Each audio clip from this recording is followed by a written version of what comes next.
क्या महुआ मोइत्रा की सांसदी अब रद्द हो सकती है? क्योंकि कल एथिक्स कमेटी की बैठक हुई जिसमें कांग्रेस ने कहीं ना कहीं बीजेपी का साथ देते हुए महुआ मोइत्रा की जो सिफारिश लगाई गई थी रद्द करने की, उसमें वोट किए हैं। और इसी पर और ज्यादा बात करने के लिए बीजेपी के महामंत्री तरुण चुग हैं हमारे साथ। सर, आप क्या कहेंगे? क्योंकि कल कांग्रेस ने कहीं ना कहीं बीजेपी का साथ दिया है, ऐसे में कई पार्टियां ऐसी हैं जो अब सवाल कर रही हैं और देश के सर्वोत्तम सदन का अपमान किया गया है। देश के डाटा सिस्टम के साथ खिलवाड़ किया।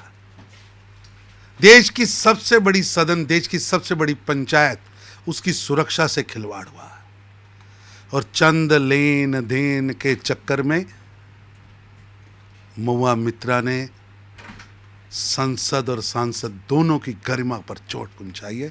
देश के करोड़ों लोगों की श्रद्धा के केंद्र, देश की सबसे बड़ी पंचायत, उसकी मर्यादा को तार तार किया गया है।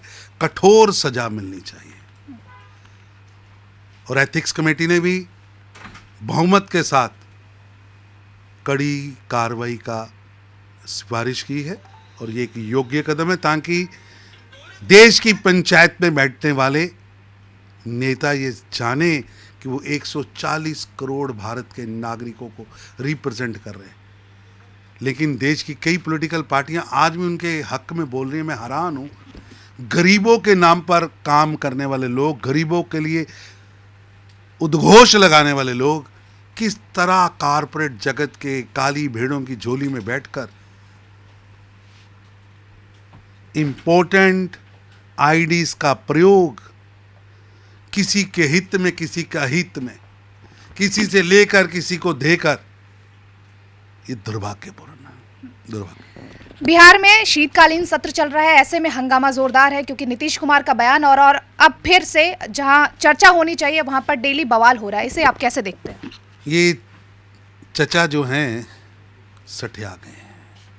ये चचा भतीजा की जोड़ी जिस तरह देश के इतने बड़े सदन का पटल पर देश की बेटियों का अपमान किया गया, जिन शब्दों का प्रयोग किया गया, वो मर्यादाएं तोड़ी गई, जिस तरह सदन के अंदर एक मुख्यमंत्री के शब्दों से चीरहरण हुआ है, ये दुर्भाग्यपूर्ण है।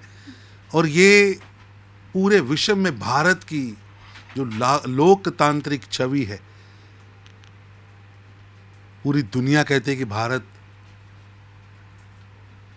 एक दादी माँ है पूरे विश्व के लोकतंत्र की। और उस देश के अंदर, देश की एक बड़े प्रदेश के सदन के अंदर पहले बेटी का अपमान हुआ, फिर एक महादलित जो एक गरीब घर से आते हैं उनका अपमान किया गया। नीतीश कुमार ने कहा है कि महिलाओं का अपमान करने का कोई इरादा नहीं था और मैं माफी मांगता हूं, अपने शब्द को वापस लेता हूं। इस्तीफा देना चाहिए। जिस तरह उन्होंने शब्दों का प्रयोग किया है, ये चीरहरण है, माफी नहीं। एक आखिरी सवाल कि दीपावली है, ऐसे में अयोध्या में 24 लाख दियों का लक्ष्य रखा गया है, इसे आप कैसे देखते हैं? देश नहीं, पूरी दुनिया में करोड़ों राम भक्त दीपावली पर चाहे किसी भी रूप में हो, खुशी का इजहार करते हैं और दीप जलाकर अंधकार से लड़ने की लड़ाई लड़ रहे हैं। ये दीपावली एक दिया जलाने का मतलब है अंधकार के खिलाफ, अंधकार के खिलाफ एक लड़ाई का आगाज। और एक एक करके दीप जले हैं और पूरे विश्व के अंदर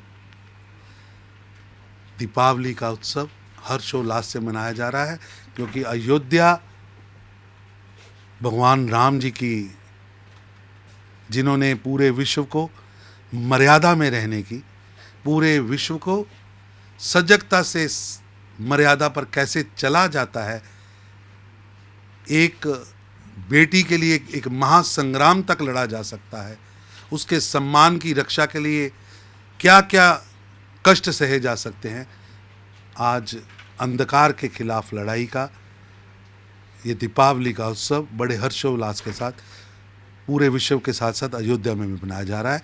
ये बहुत बधाई का दिन है। बहुत बहुत शुक्रिया। और ये थे हमारे साथ बीजेपी के महामंत्री तरुण चुग। कैमरा पर्सन राम के साथ काजल सिंह, TV7 भारत।